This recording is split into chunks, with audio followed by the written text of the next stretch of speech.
V8 is better, and supercharger is the best. So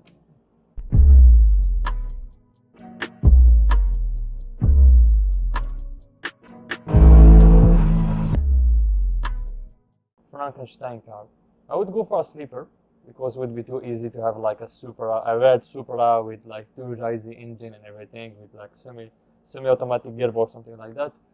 So for the body, I really like the 27Z. The engine would be like, I would say 2JZ. I would say it's too expensive or something, but it would be nice to have like the GTR R35 engine. For the brakes, some Lamborghini carbon ceramic brakes, just for the look because they look insane. And for the inside, R34 interior. So the car from the outside look very fancy, but when you get inside, like if you shoot a video, it looks like an R34 with the R35 engine, some really Frankenstein thing. When I was young, my father used to take me like to Switzerland. My childhood, I saw like sport cars. He's like sport cars, and like I told you, he's like a petrol head. He's not like into like small cars. He always like luxury, like saloon cars, big brands, BMW, Audi, Lamborghini. For example, when I told him I'm going to buy like brakes for my car that are bigger than the Lamborghini, once he told me, is it even possible to have something better than Lamborghini? And he's like, I won't say stuck in the 80s or 90s, but he stopped like liking cars since the beginning of the 2000 centuries, you know. I talked to my dad, he always say to me like, old days are better than the new days. In my time, it was easier to go to this place to get a car like this and everything. So I would like to be like my dad in the future and tell. For example, I lived a lot of things here in Dubai and in the past. I'm the kind of guy that will, when I will have kids, for example, I have a lot of stories to tell them. People are very nice. They let you get into the car. Even if you ask for a drive, they would say yes. In Algeria, they don't even pop the hood, so they don't want you to know what there is, like behind the scenes, like under the hood, as you can see. Here, the guys are like, yeah, I got a Supra, got a R34. Let's pop the hood. Let's do some launch control, some flames. It's this is what we came for. So when you give the people what they are looking for, they are happy. And when you have like a car that is like praised and loved by so much people, you have to like make them smile, do your things and share your passion with them. In Algeria, when someone like have his car and come to a gathering or something, you just park his car and like do like a security things. Don't touch the car, don't get too close. I won't say I would like say don't take pics, but don't take too close pics.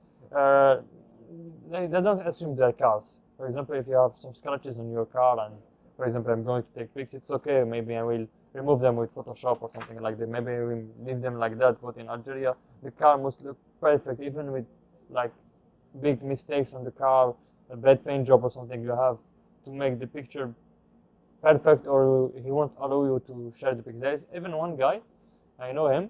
He posted some pics on his Instagram. His Instagram is like public, you know. And there's another guy who took the pics and put them on like a page, and they start like fighting together, you know. Remove the pics of my car, but bro, you put the pics on like a public profile. It's Instagram. Just took the pic and share it, you know. Like I told you, in Algeria, we are anti-European cars. No GDMs and no muscle cars. So the only muscle cars you got in Algeria are like EcoBoost Mustangs. And the 2-liter Camaro with like, for me, it's not a muscle car, to be really. A muscle car must be at least, yeah, I won't say that to like the 4-cylinder guys, but at least a V6. Not a 4-cylinder, bro. V8 is better. And supercharger is the best, so. When I came here, as in the beginning, I was into European cars, to be honest. And then when I got inside the Supra, and guy was like, yeah, even when the car is not making like a lot of horsepower, only 508. For example, when you drive like a Supra or something like this, you feel the car, you feel the engine, you feel the gearbox, you feel everything. The car give you some emotion, and you are a little bit scared because anything can fall off the car. There is like this things you feel when you drive this car. In the C63, you just have to press like the gas pedal.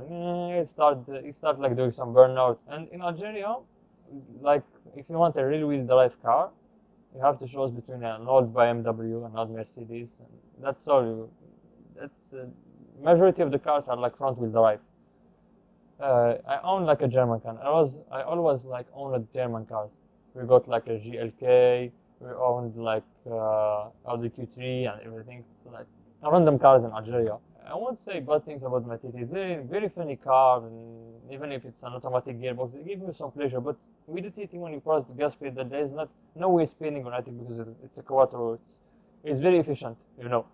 But the Supra, when you drive it, it's like I got some goosebumps when I drive the car. So it's really something one-off. It's something special. I would say American cars because the American are like, I like the design of the American cars. They have like, they make like a lot of horsepower with a very cheap price, you know. Like, for example, for the price of a Hellcat, you can't get something with more than 500 horsepower with European cars. But the thing is, with American cars, they are made for like straight lines, drag race and everything. They are not made for like, like tight corners and everything. The Supra is, when you see the Supra, it's made for everything. You can use it for drag racing, for drift, hill climbing, racetrack. It's a car that you can use everywhere. But for example, the Audi TT, it's not a car you can use for drifting, and it's not made for that. It's not like it's a GT that I'm turning like a little supercar. But the Supra by itself can be turned into anything you want. So that's it.